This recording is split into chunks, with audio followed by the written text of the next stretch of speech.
So we have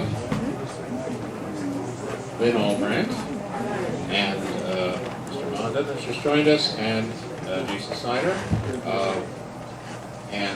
So we'll be proceeding with those three candidates. Once again, as I've said, we're a wide open, all-American town hall meeting. And what that means is I'm going to keep the format really simple. A 5-minute statement from each candidate so they can introduce themselves and their candidacy. And then we'll just throw the floor open to your questions. So tonight is your night.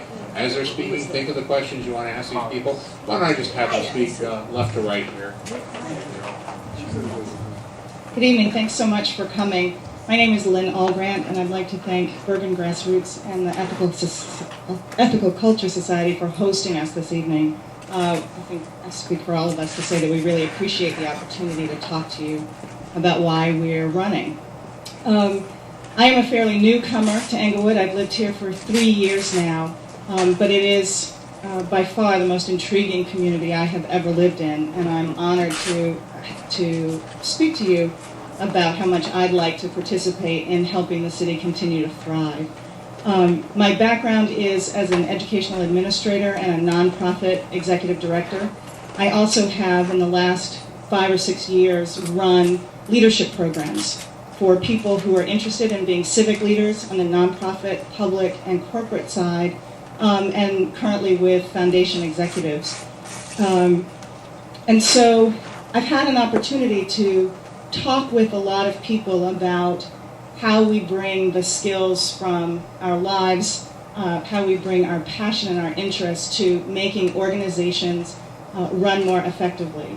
And I think that we're all looking at government at all levels and really understanding what a huge impact it has on our lives and how important it is for good people, good-minded people, to come together in the service of the larger community.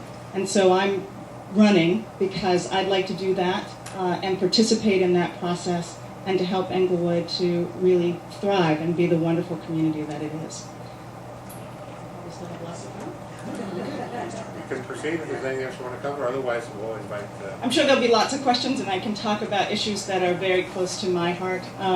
One thing that I will say, as someone who has worked with young people throughout my career, I do think that it's very important that as a community we think about out-of-school time as well, and really think about the ways in which our community organizations and our city government can help create safe, healthy, and focused programs in out-of-school time, which will help serve the in-school time as well. And so that's one of the things that I'd like to bring to the agenda in Englewood. Thank you. Good evening. I want to thank the Bergen Grassroots Organization for the opportunity to be a part of this forum. My name is Vince Mondin, and I am a Democrat candidate for council at large for the city of Englewood. I have lived in Englewood for 5 years. I have lived on the 1st Ward, and I currently reside in the 3rd Ward, and I pastor in the 4th Ward. I am the pastor of the Shiloh AME Zion Church, and it has been a joy of my life to serve both sacredly and secularly the public. I also serve on the City Planning Board, and I am on the Executive Board of the NAACP Bergen County. I am running in response to the clarion call for the people of Englewood for change. I am pursuing this office because I believe it is my moral responsibility and obligation. As I walk through the community, I hear our residents who have to choose between the purchasing of their medicine or paying their mortgages because the taxes are enormously high and they, as citizens, are not reaping the benefits of return in services. It is my understanding that we have generated a $98 million tax rateable, but the question is, where have the residents benefit? Why haven't the citizens experienced any relief from the tax burden? In the past, this council often spoke of transparency, but my question is, why aren't the council meetings televised? I'm also concerned with the fact that we live in close proximity to New York City, and in wake of 9/11, with the potential threat of war, Englewood has an Office of Emergency, but why hasn't that Office of Emergency been tested? For many years, there has been talk of community recreation center, and we have an opportunity now for the first time with 3 viable options to consider: the Lincoln School, the Liberty School, and the Ice Arena. So I say this evening, let's put Englewood back on the list of top 200 places to live. And so I hereby offer myself as a candidate who understands the needs of the people and one who's not afraid to speak on behalf of the people. My desire is to put people first by bringing accountability to government, stabilizing the taxes, partnering with the Board of Education, and effectuating responsible development. So on June 2nd, 2009, I want you to vote for me, Mondon, the candidate for the council at large, one who puts people first. Thank you.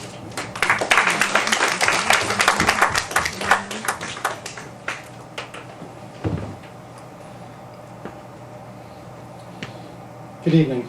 My name is Jason Snyder, and I'm running for City Council at large. We live in a time of massive economic upheaval when all Americans are tightening their belts in anticipation of prolonged economic stagnation. And the city of Englewood has to do the same. Everywhere I go in the city, the number one issue that people want to talk about is taxes. While the current council has done a good job at keeping the annual tax increases at their lowest levels in recent memory, unfortunately that's not enough. The council must keep the budget flat and strictly control the property tax rate. And this requires creative thinking and tough choices about things like consolidation of services with other neighboring towns and cities.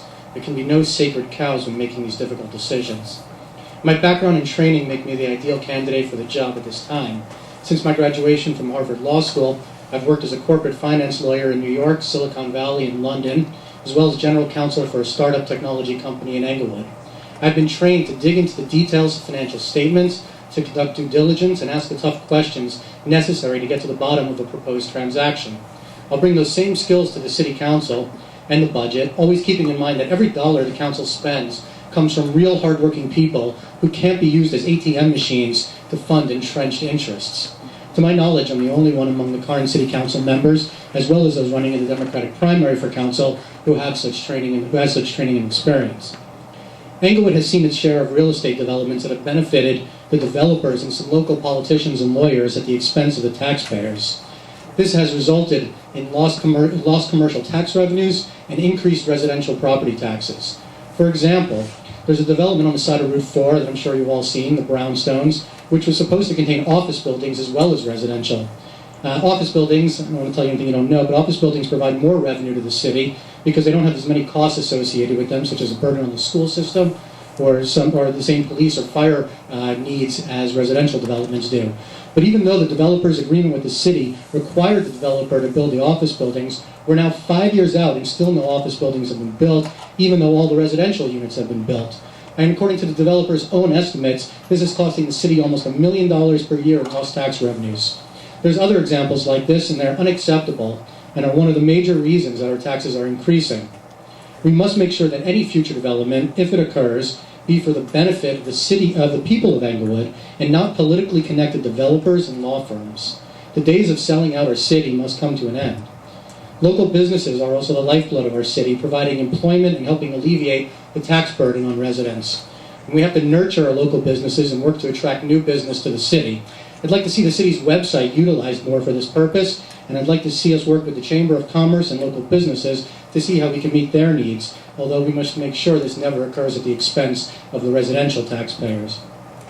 Finally, and to touch on an issue near and dear to my heart, and frankly the main reason for the existence of this organization before whom we're appearing today, I'm calling for Englewood to be on the forefront of the good government movement by adopting a set of principles that many people call radical transparency or open government. This idea calls for all government decision-making to be carried out in public. Documents, contracts, and proposals, arguments for and against proposals, and the decision about the decision-making process itself should all be accessible and archived on the city's website in perpetuity.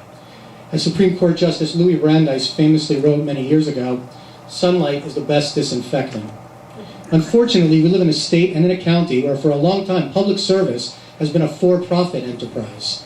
Politicians get contributions from business people, and especially real estate developers, law firms, and construction firms, who then receive no big contracts from those same politicians.